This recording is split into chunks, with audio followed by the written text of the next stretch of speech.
morceau, Stéphane.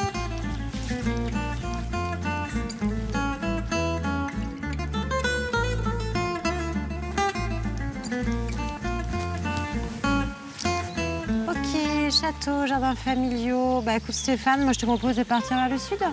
Sud-est. On est parti.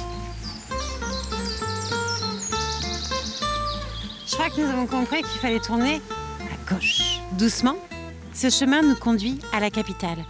Quitter la campagne pour la ville, remplacer la terre par le macadam, et pourquoi pas. La Roche-sur-Yon dispose d'atouts que d'autres villes n'ont certainement pas. Des jardins, un centre-ville facile à vivre et surtout, un accueil à la vendéenne. C'est décidé, offrons-nous une vie rayonnaise. Le Haras. Alors, construit à l'emplacement de l'ancien jardin botanique, le Haras ouvre ses portes en 1846. Conçu par Joseph Mallet, l'architecture des bâtiments s'inscrit dans la continuité des édifices de l'époque napoléonienne. On rentre? On ose? Bon, Stéphane, on a tout un parcours à faire, ça c'est chouette. Moi, la partie qui m'intéresserait bien, c'est la sellerie. Parce qu'elle a bien un univers que je connais pas du tout, que j'aimerais bien découvrir.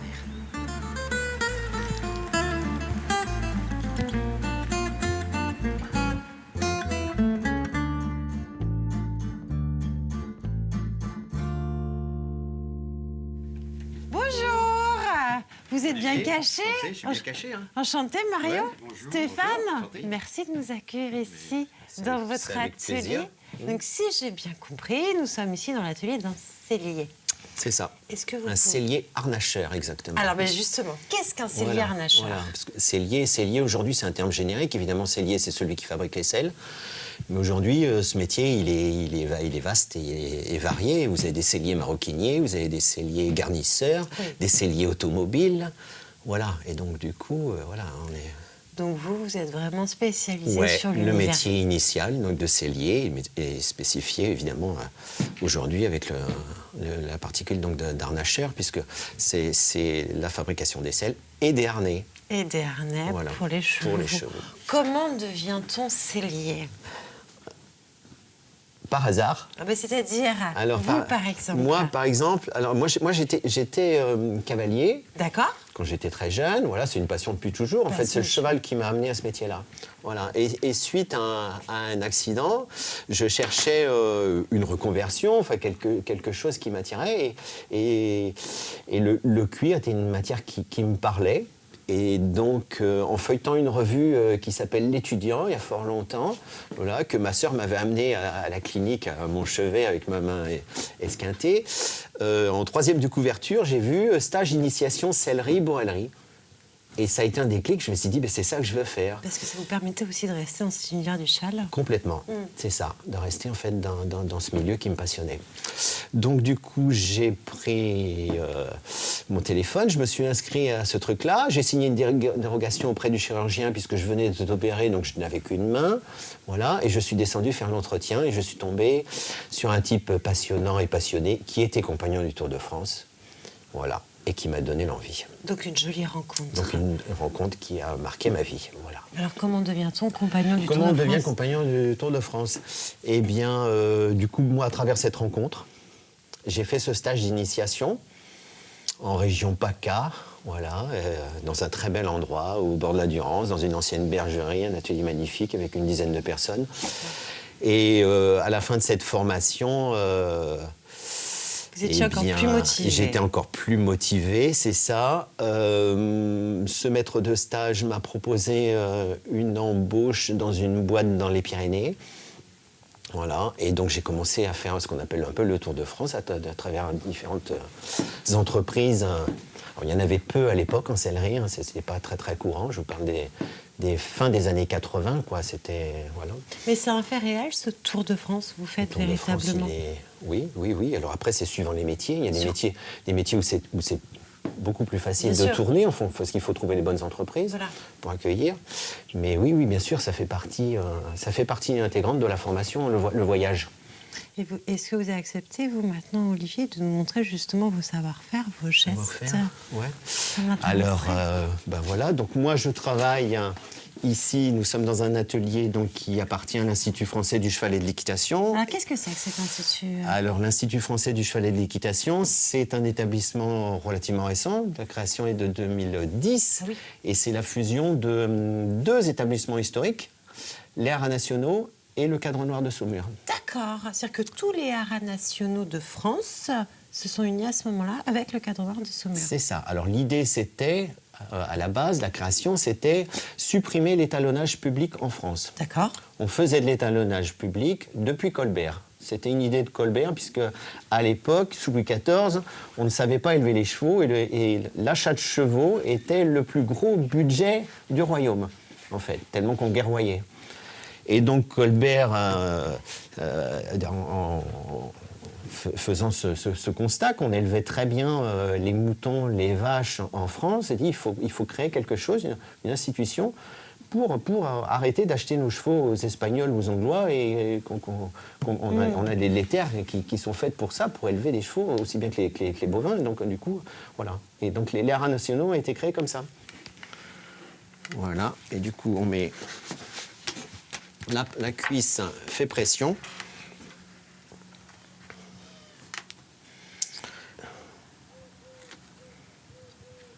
Voilà. Et voilà le point sellier. Alors le point sellier, le gros avantage, c'est que lui, il est solide. C'est-à-dire que chaque point est indépendant. Du fait que les fils se croisent à chaque fois, si le fil se coupe à un endroit, eh ben, ça ne va pas s'effilocher. Olivier, donc on a compris, vous êtes compagnon du Tour de France. Oui. Quelles sont les principales valeurs des compagnons du Tour de France? Alors, les valeurs du Tour de France, c'est d'abord aimer son métier, donc progresser dans le métier, ça fait partie, c'est les vraies valeurs, c'est transmettre, voilà. La transmission est importante. La transmission, ouais, c'est ça, c'est très, très, très important, voilà, c'est faire toujours mieux, transmettre. Et vous, aujourd'hui, vous appelez... et tout ça dans un grand esprit de fraternité, parce qu'en fait, on est liés dans le compagnonnage. C'est comme une grande famille, en fait. Et donc, il y a des liens entre tous les corps de métier. Oui, et alors l'union compagnonique, justement, c'était à la création de cette famille de compagnons, c'était justement que tous les métiers soient égaux. Parce qu'au temps des cathédrales, justement, il y avait une préséance, c'est-à-dire que les constructeurs de cathédrales, évidemment, se sentaient un petit peu supérieurs. Ouais. Donc, c'était les tailleurs de pierre, les sculpteurs, les charpentiers, voilà, tous ces métiers-là. Et au XIXe siècle, quand vous aviez donc des cérémonies compagnoniques, et notamment des défilés où les compagnons présentaient des chefs-d'œuvre, souvent qui étaient sous forme de maquettes, mais des travaux très, très aboutis, eh bien, la préséance mettait justement les constructeurs devant. D'accord. Voilà. Alors, il y a toujours eu un petit peu des distensions, etc. Et il y a un pacificateur, voilà, qui s'appelle Agricole Perdiguier, qui, à la fin du 19e, a créé, en fait, l'Union compagnonique pour rassembler tous les métiers, et que tous les métiers aient la même initiation compagnonique, surtout, tout le monde soit sur le même pied d'égalité. Est-ce que chaque corps de métier a ses propres symboles? Non. On a des symboles qui sont justement, alors qui sont représentés dans toutes les sociétés compagnoniques, qui sont l'équerre et le compas. Oui. Voilà.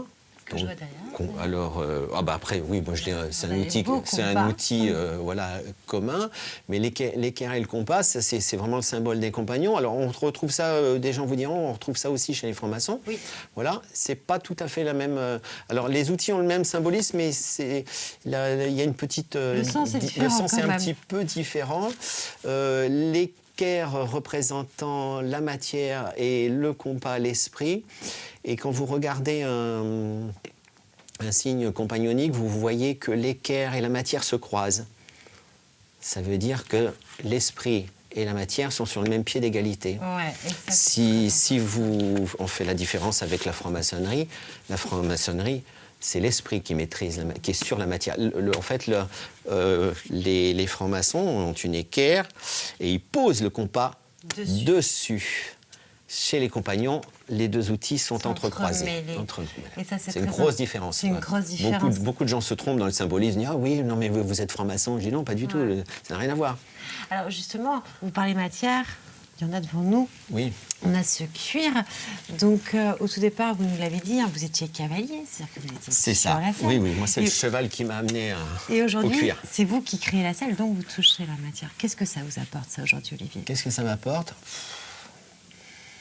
Comment vous dire? Je sais pas, c'est une matière. Déjà, comment on choisit son cuir? Alors, Vaste question. alors oui, ça c'est tout un sujet, ça. Le cuir, ça s'apprend. En même temps, il n'y a pas beaucoup de règles. J'ai envie de dire que c'est par l'expérience, savoir qu'est-ce qu'un bon cuir. C'est très compliqué. Des cuirs, c'est très divers et très varié. Vous imaginez bien qu'on peut tanner tout et n'importe quel animal, en fait. Là, celui-ci. Voilà. Ça, c'est du veau. C'est du veau. C'est du veau. Alors, c'est essentiellement des cuirs de bovins qu'on utilise en sellerie en hachement. Voilà. On utilisait beaucoup à une époque, je pense au sel, et puis j'en ai un exemple là-bas, avec un siège en porc. La peau de porc étant une peau extrêmement résistante, mais rare. Les peaux de porc venaient d'Angleterre, puisque les Anglais mangent le porc sans la peau, alors qu'en France, on découpe le porc avec la peau. Donc, la peau n'était pas valorisée en France, donc on faisait venir des peaux anglaises. Voilà. Mais la peau de porc est très fine et extrêmement résistante. Beaucoup de bagages étaient faits en peau de porc, des valises recouvertes en peau de porc. On trouve encore ça. C'est très recherché aujourd'hui, c'est extrêmement rare, parce que ça ne se fait plus du tout. On utilisait quoi? Le cheval pouvait être utilisé. Alors ça, c'est un cuir très très fin qui est utilisé dans les intérieurs des voitures hippomobiles. Mais le cuir le plus utilisé est le cuir de bœuf, de vache. Voilà. Ouais, parce que là, on a les épaisseurs, on a la résistance et puis les quantités disponibles. Bien sûr, voilà. bien sûr. Alors, en sellerie, on utilise des cuirs tannés végétalement, donc avec de l'écorce de chêne. Donc ça, c'est un peu plus rare, c'est extrêmement coûteux aussi. Mais nous avons encore la chance d'avoir en France deux tanneries qui font encore ça. Quel regard avez-vous sur votre métier depuis des années et des années d'activité? Le métier évolue, le métier change, ou bien il conserve bien tous ses savoir-faire? Peut-être l'un et l'autre également. Ouais. Alors le métier, forcément, il a évolué, bien sûr. L'idée aussi, c'est, vu les coûts des matières, l'idée, c'est de gagner du temps aujourd'hui pour pouvoir sortir des produits moins chers pour les gens qui en vivent. Et nous, ici, c'est très différent. On travaille pour l'État et donc, du coup, on ne nous demande pas de rentabilité. Voilà. Par contre, ce qu'on nous demande, c'est de garder le savoir-faire et de pouvoir le transmettre aussi. Voilà, c'est ça, en fait. En fait, on est dans la partie patrimoniale aujourd'hui de l'établissement. C'est ça, avec nos métiers. Voilà. Donc c'est bien pour nous, c'est valorisant. Et donc l'idée, c'est de garder cette technique ancienne, puisqu'on est un peu maintenant les seuls dépositaires en fait de ces techniques-là, qui sont perdues. Hein. Mais vous êtes l'héritier d'un patrimoine. On est héritier d'un patrimoine. Et donc on essaye aujourd'hui, justement, à l'IFCE, de préserver tout ça. Voilà. Alors à travers les formations, à travers des ouvrages techniques aussi. Parce que mon collègue Michel Charrier est en train de travailler justement sur le travail que vous avez vu tout à l'heure dans l'atelier sur les selles du cadre noir, donc les selles des sauteurs, les selles à la française. Et ça, il y a plus grand monde qui sait faire ça aujourd'hui. Donc du coup, il faut laisser trace de ça parce que nous, bientôt, on ne sera plus là. Voilà. Et donc derrière, il faudra qu'il y ait des gens et ces techniques. Et justement, je voulais rebondir là-dessus. Est-ce que la nouvelle génération, qui aujourd'hui a entre 16, 18, 20 ans, est intéressé par la sellerie? Est-ce que vous voyez des nouveaux arriver? Oui, les formations sont toujours complètes, hein, que ce soit au Haras du Pin ou même ici avec les établières. La formation, elles ont du succès, bien sûr. Bien sûr, ça attire les jeunes. Et les jeunes, ils ont envie de retrouver des valeurs justement autour de métiers anciens, de transformer des matières, justement, cette idée-là, du concret, quoi. Puis de la pratique. Ouais, est-ce que ces jeunes sont souvent de jeunes cavaliers qui découvrent la sellerie via la cavalerie? Oui. Ouais. La plupart du temps, c'est le cheval. En fait. Oui, c'est ça. Souvent, c'est le chemin classique. Mais ce qui est une bonne chose. Après, c'est pas une obligation. Hein. Non. C'est pas une obligation. On n'est pas obligé d'arriver du milieu du cheval pour être séduit par le cuir et devenir un très bon sellier.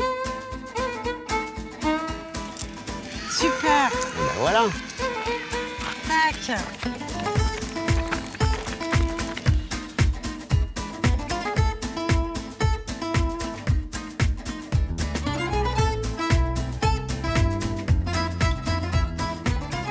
Quelle belle découverte! Un vrai bonheur que d'avoir pu rencontrer Olivier, un homme passionné qui sait merveilleusement bien transmettre toutes les richesses de son métier. Go Stéphane! Remontons le boulevard pour atteindre enfin le cœur de ville. C'est hyper intéressant en fait cette carte. On voit cette épicerie 100% vendéenne. Et en fait, on voit la répartition de tous les producteurs. Donc il y en a certains qu'on a déjà vus. Je pense notamment à Chavagne-en-Paillé avec la famille Lardière, les producteurs de mojettes, la ferme Ursule, l'huile, la Barbinière. On rentre.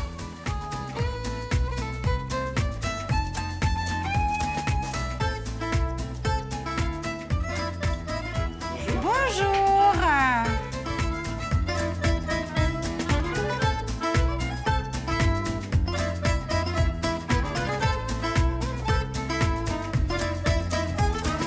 Quelle surprise d'homme, en tout cas, de vous découvrir ici, dans le centre-ville de La Roche-sur-Yon.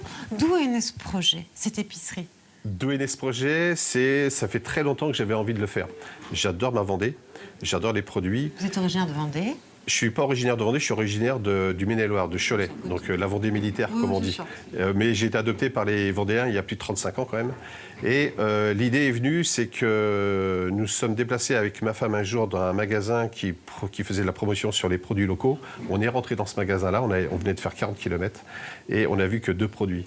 Donc là, j'ai dit, ben non, ça ne va pas le faire. Donc moi, c'est à partir de là que j'ai décidé d'ouvrir la première épicerie fine 100% produits vendéens. Et pourquoi La Roche-sur-Yon?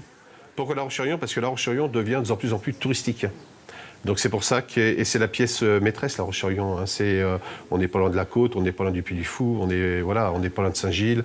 Et là, c'est de plus en plus touristique. Il y a les haras, il y a le musée.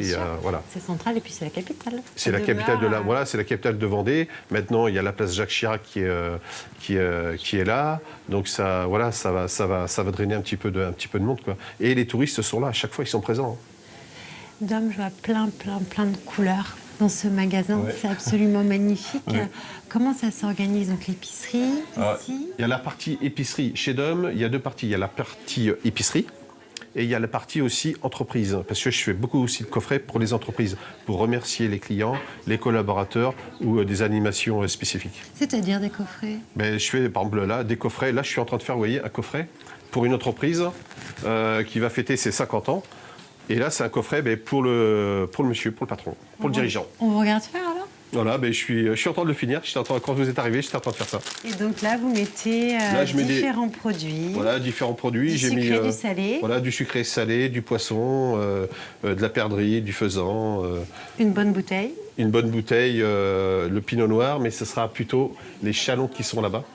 Parce que ça, c'est sur des tables étoilées, c'est le domaine des Granges. Donc c'est un vin qui est presque rond. Il plaît très bien à l'apéritif, ce vin-là. Il est vraiment très, très, très, très bon. Vous goûtez forcément tous vos produits? Je goûte, voilà, sauf les tripes, parce que j'aime pas trop ça. C'est vrai? Mais je les ai fait goûter par un copain et elles sont très, très, très bonnes, les tripes. J'ai bien votre testeur en tripes. Non, c'est vrai que j'ai goûté pratiquement tous les produits, tous. Mais c'est important, en fait. Ouais, je suis obligé. Hein. C'est pour ça que je dis souvent que, même pour les vins, je suis obligé de regoûter les vins. Donc ma femme, elle n'aime pas trop ça, mais je suis obligé. Bien sûr. Bon, c'est un plaisir, hein, mais je suis obligé de tout regoûter, même les plats, parce qu'il faut que je me remémore le goût, quoi, pour en parler aux personnes. Pour en parler? C'est la particularité chez Dom, c'est que j'accompagne des personnes. Hein. Donc j'explique les produits, j'explique les producteurs. Le GAEC Ursule, j'explique pourquoi ils l'ont appelé le GAEC Ursule. Ah, pourquoi?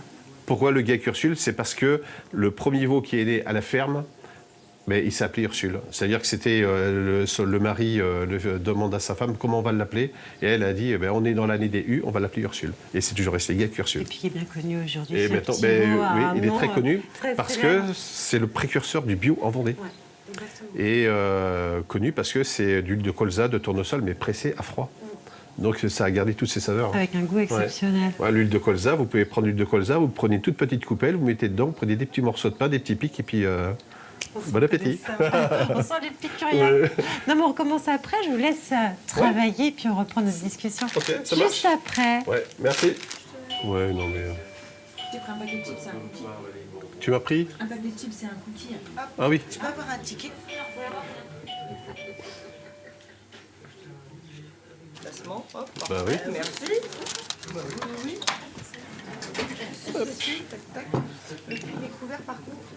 Dom, on l'a bien compris, donc vous aviez un autre métier, ce magasin s'est créé, mais comment monter le projet au tout départ? On parlait d'oser il y a quelques minutes. Ouais. Là, clairement, on a acheté une situation qui était bien établie depuis des années et des années. Se lancer dans l'aventure, c'est pas simple.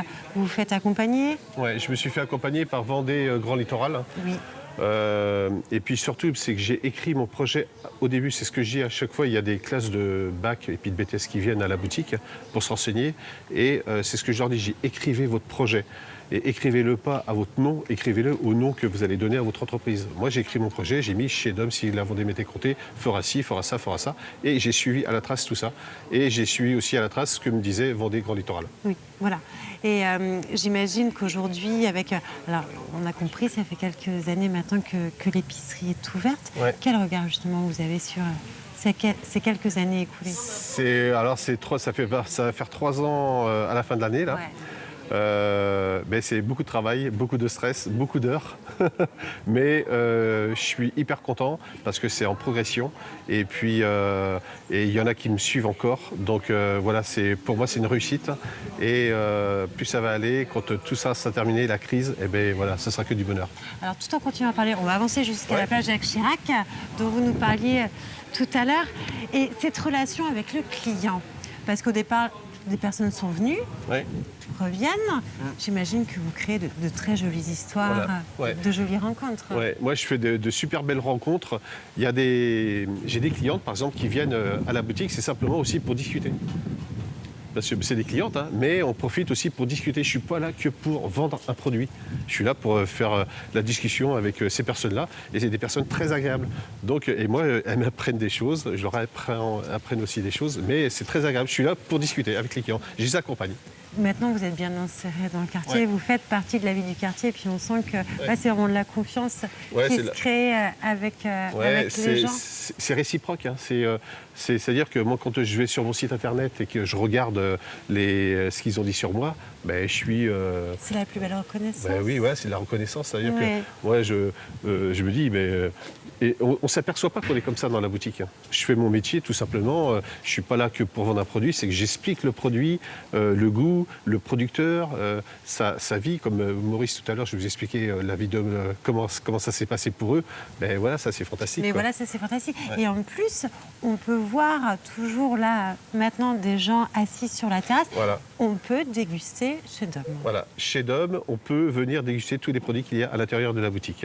Alors chez Dom, il a une licence restauration, la boutique j'ai une licence restauration pour déjeuner le midi et le soir. Le soir également. Le soir également, à partir de 18h30, si vous voulez prendre un apéritif, on mange obligatoirement parce que ça va être 18h30, c'est à partir des heures des repas. Ouais. Parce que j'attends une licence 3 pour me permettre de servir de l'alcool jusqu'à 10 degrés dans l'après-midi. Alors c'est un petit peu compliqué parce qu'il y a beaucoup de transferts de licences sur La Roche-sur-Yon, donc ils ne peuvent pas tellement en créer. Quoi. Et pourtant, ce serait important pour vous, Et pour ce pouvoir serait- faire déguster les choses avant que la Ouais, parce personne que j'ai n'achète. beaucoup de refus. Je suis obligé de refuser parce que les touristes veulent déguster une bière vendéenne, mais je ne peux pas. Ben oui, voilà, c'est Ouais. ça.